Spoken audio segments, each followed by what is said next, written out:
Bonjour, donc je suis le docteur Rachel Baucher, je suis psychiatre, chef de service au CHU de Nantes.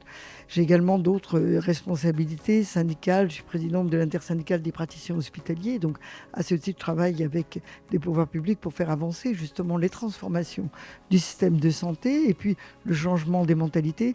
Et je suis également membre du comité consultatif national d'éthique et on parle beaucoup interface cerveau-machine avec l'intelligence artificielle et les nouveaux outils et l'importance de la sécurité, de la qualité et surtout de l'humanité de ces nouvelles applications.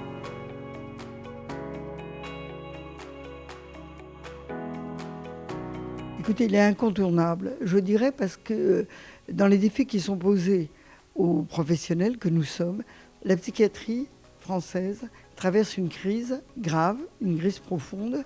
Et par rapport à ces moments de crise, vous savez, le moment des crises, c'est le moment des opportunités. Donc, mettons en avant les axes qu'on veut travailler. Un, transformer le système de soins en système de santé, en insistant sur tout ce qui est prévention primaire, secondaire, donc éviter les rechutes, travailler sur les déterminants de santé, travailler sur les inégalités de santé. Deux, on a une pénurie des professionnels, aussi bien médicales que paramédicales. Donc, comment rendre attractif, faire ce choc d'attractivité avec des nouveaux outils que peut considérer le numérique et l'intelligence artificielle.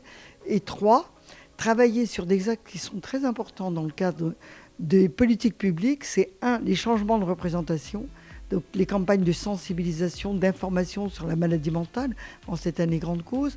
Et deux, travailler sur ces déterminants de santé qui sont socio-économiques, biologiques ou environnementaux, qui permettent aussi de faire de la médecine personnalisée et de permettre aussi des orientations ciblées.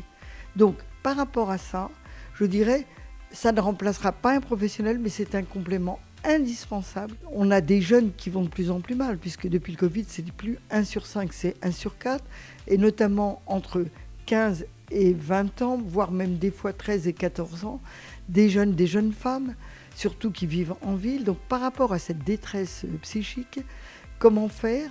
Et là, on voit que le numérique peut nous apporter des outils supplémentaires, peut être un allié facilitateur pour les patients venir aux soins, pour les professionnels en termes d'attractivité, et puis, je dirais, ça ouvre le champ de tous les possibles.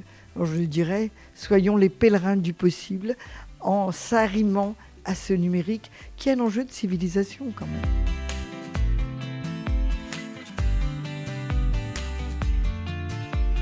Le plus simple, c'est ce qui concerne le thérapeutique. Mais en fait, on a aussi la prévention, des plateformes de sensibilisation et de prévention qui permettent de repérer les troubles, notamment chez les jeunes.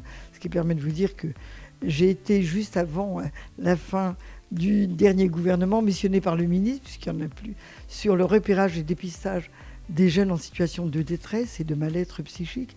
Donc il y a ce qui est de l'ordre de la prévention, de la sensibilisation, mais ce qui est de l'ordre de la thérapeutique, notamment pour deux types de troubles. C'est notamment ce qu'on appelle les TCC, les troubles compulsifs, les TOC, qui sont extrêmement embarrassants pour les patients et qui, indépendamment d'un suivi médical, médicamenteux ou même psychothérapique, permet d'avoir une appli qui, au quotidien, permet de mieux maîtriser ces troubles. C'est pareil compte tenu de la relaxation.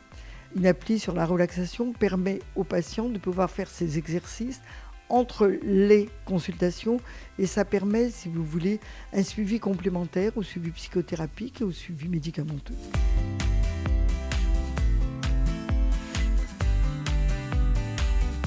Écoutez, moi je pense qu'aujourd'hui, les jeunes ont ce qu'on appelle une nouvelle épidémie, c'est l'épidémie de solitude. Et sont en quête aussi de croyances, en quête de spiritualité. Donc on va dire, prenons ces deux éléments en compte chez les jeunes. Ce qui m'a frappé ces dernièrement, j'entendais ça encore hier et avant-hier, quand on dit aux jeunes de ne plus prendre son portable à l'école ou dans les clubs de sport, les jeunes ne font aucune obstruction. C'est les gens qui ont une habitude de plus de 20 ans qui refusent de laisser le portable à l'entrée. Nous, dans l'hospitalisation, on a 2 unités de soins. On a les unités sur 15-20 ans. On leur demande de laisser leur portable et d'être avec nous. Et donc, dans ce qu'on appelle du soin intensif important, avec des psychothérapies, des entretiens infirmiers, des entretiens avec les psychologues, des médiations de groupe, il n'y a aucun problème. Les jeunes nous suivent totalement. Ce qui est là peut changer. On est dans un enjeu de civilisation.